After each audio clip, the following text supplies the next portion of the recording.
नमस्कार दोस्तों, stock market studies में फिर से एक बार आपको बहुत-बहुत स्वागत है। तो आज यहाँ पे मैं डिस्कशन करूँगा एक ऐसे कंपनीज़ के बारे में जो इंडिया के नंबर 1 पीवीसी पाइप और प्लास्टिक पाइप इंडस्ट्री से बिलॉन्ग करते हैं। तो कंपनी के नाम आपको पता ही चल गया, जिसके बारे में आज डिस्कस करूँगा। इसका नाम है एस्ट्रल पाइप। तो एस्ट्रल इंडिया के नंबर 1 पीवीसी पाइप्स इंडस्ट्री से बिलॉन्ग करते हैं।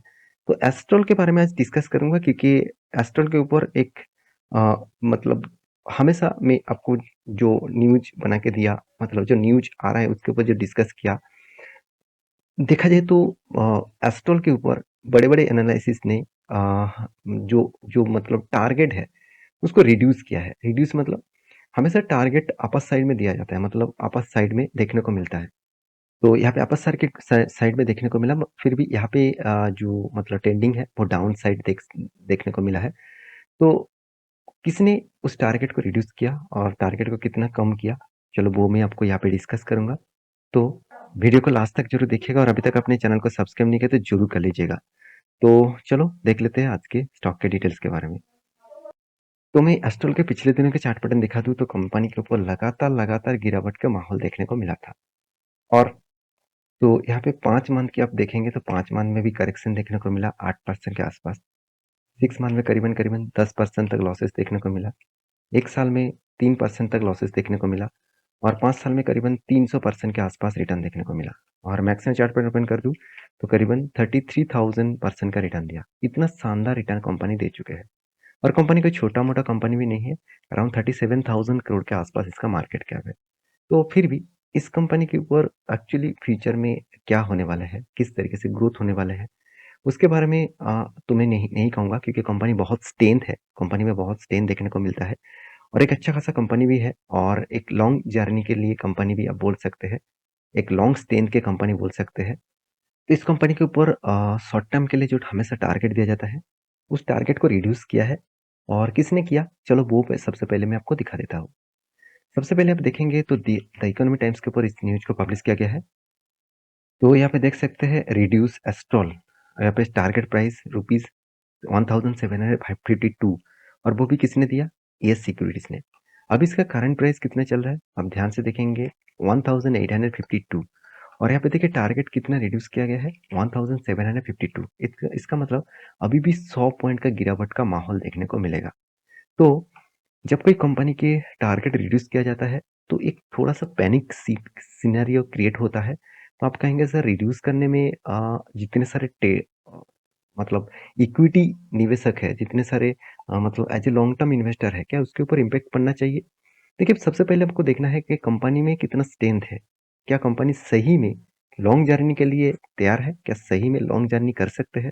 तो यहाँ पे देख सकते हैं yes security has reduce call on astral with the target price rupees 1752। The current market price of astral कितना 1913। तो ऑब्वियसली जब इसका टारगेट रिड्यूस किया गया था तब इसका प्राइस इतना था। तो मार्केट कैप के हिसाब से कंपनी बहुत बड़ा है और इसके ऊपर जो टारगेट रिड्यूस किया गया है किसने टारगेट रिड्यूस किया? ऑब्वियसली मैं आपको बताना चाहूंगा यस सिक्योरिटीज। अब सभी जानते हैं यस सिक्योरिटीज एक म्यूचुअल फंड कंपनी है, एक फंड मैनेजमेंट कंपनी है। तो इन्होंने टारगेट रिड्यूस किया और उस हिसाब से देखा है तो टारगेट रिड्यूस करने के बाद स्टॉक के ऊपर एक थोड़ा सा पैनिक सिचुएशन क्रिएट हुआ है। मैं एक बार चार्ट पैटर्न आपको लॉन्ग टर्म विजन के हिसाब से दिखा दूं तो जरूर कहूंगा जो टारगेट यहाँ पे रखा गया है 1700 के 1750 के आसपास। तो 1750 मतलब इस रेंज तक कंपनी का टारगेट मतलब एक रिड्यूस टारगेट रखा गया है। तो मेरे हिसाब से जिस तरीके से करेक्शन देखने को मिला है मेरे हिसाब से ऑब्वियसली 1600 के आसपास यहाँ पे आ सकते हैं। तो देखिए मेरा कोई टारगेट नहीं है, मैं आपको सपोर्ट और रेजिस्टेंस के हिसाब से बात करता हूँ। तो यहाँ पे एक रेजिस्टेंस बन रहा है, सॉरी एक सपोर्ट बन रहा है। तो सपोर्ट सपोर्ट अराउंड अराउंड 1580 के आसपास देखने को मिला है। तो मेरे हिसाब से स्टॉक में जो करेक्शन देखने को मिला है हायर लेवल से, तो यहाँ पे जो गिरावट के माहौल कंटिन्यू हो रहा है तो मेरे हिसाब से इस लेवल तक आएगा। अगर इस लेवल को ब्रेकआउट करेगा तो और बहुत बड़ा फॉल देखने को मिल सकता है। तो यहाँ पे मैं ज़रूर कहूँगा एस्ट्रल जैसे कंपनीज़ के ऊपर आपको ज़रूर फ़ोकस होना चाहिए। एस्ट्रल जैसे कंपनीज़ के ऊपर ज़रूर आपको स्टडी करना चाहिए क्योंकि कभी भी मौका मिले तो इस तरीके से कंपनी के ऊपर आप लॉन्ग टर्म जर्नी के लिए काम कर सकते हैं। तो एस्ट्रल के क्या करना चाहिए लॉन्ग टर्म के लिए? मैं ज़रूर कहूँगा थोड़ा-सा पी रेशियो हाई है, थोड़ा-सा नहीं बहुत ज़्यादा हाई है। तो इस पी रेशियो हाई होने के कारण स्टॉक के ऊपर करेक्शन तो जरूर देखने को मिलेगा। तो return of equity, return of capital employed अच्छा खासा देखने को मिला है। और कंपनी का डेप्थ के बारे में बात करूँ तो ना के बराबर डेप्थ है। प्रोमोटर के पास होल्डिंग देखने को मिला करीबन 55% के आसपास, और एनुअली इनकम भी अच्छा खासा देखने को मिला करीबन 490 करोड़ के आसपास। डेप्थ एकदम ना के बराबर है। तो कंपनी में बहुत स्ट्रेंथ है। जैसे कंपनी में थोड़ा सा वीकनेस क्या है, पहले तो पी रेशियो बहुत हाई है। दूसरी बात, कंपनी का प्राइस के हिसाब से कंपनी का बुक वैल्यू बहुत कम है। तो इस यहाँ भी थोड़ा सा हाई वैल्यूएशन देखने को मिला। तीसरी बात, कंपनी का सेल्स ग्रोथ ठीक है, प्रॉफिट ग्रोथ इस बार थोड़ा सा खराब हुआ है। कंपनी का पैग रेशियो बहुत ज्यादा है।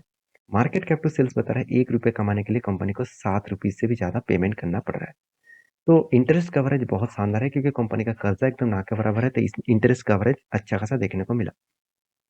प्रॉफिट एंड लॉस के बारे में बात करूँ तो कंटिन्यूसली प्रॉफिट एंड लॉस के बारे में बात करूँ तो यहाँ पे प्रॉफिट एंड लॉस अच्छा खासा देखने को मिला है।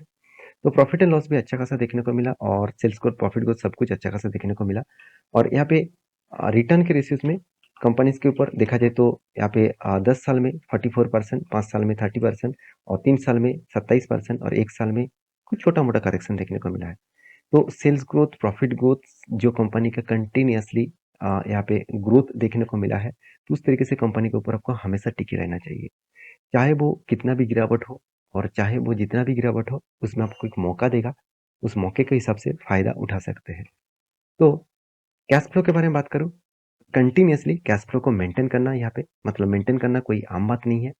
हमेशा टाइम टू टाइम कैश को हाथ में लेके आना, ये भी कंपनी के लिए एक बहुत बड़ा प्रेशर रहता है। तो उस प्रेशर को ये कंपनी ने कंट्रोल किया, अच्छा खासा यहाँ पे कैश फ्लो को मेंटेन किया। रेशियोज के बारे में बात करूँ तो मुझे 2 पॉइंट्स हमेशा देखने को मिलता है, जो पॉइंट्स मैं हमेशा देखता हूँ। पहले, इन्वेंटरी डे, मतलब जो प्रोडक्ट कंपनी बना रहा है उसके लिए कितना दिन टाइम लग रहा है। तो पहले 108 दिन लगते थे, आज 90 दिन लग रहा है। तो डेटोस डे के बारे में बात करूँ तो कितना कितना टाइम लग रहा है, पहले 70 दिन लग रहा है, अभी कितना 20 दिन लग रहा है। तो इसका मतलब टाइम पीरियड जो है वो यहाँ पे धीरे धीरे कम होता जा रहा है। तो ये भी आपको देखना चाहिए। और शेयर होल्डिंग पैटर्न के बारे में बात करूँ तो प्रोमोटर के पास कितना 55% का होल्डिंग है, एफएस के पास कितना 15% के आसपास होल्डिंग है, डीएस के पास 15%, और पब्लिक के पास 14%। इसका मतलब हर किसी के पास इसका होल्डिंग देखने को मिला है। तो मेरे हिसाब से इस कंपनी के ऊपर आपको हमेशा फोकस होना चाहिए, क्योंकि इस कंपनी में जो स्ट्रेंथ है, बाकी इसके जितने सारे कंपटीटर है उसके उतना स्ट्रेंथ मुझे नहीं देखने को मिला। तो बाकी आपकी मर्जी, मैं कोई रिकमेंडेशन नहीं कर रहा हूँ। आप एक बार रिसर्च करना, उसके बाद निवेश करना।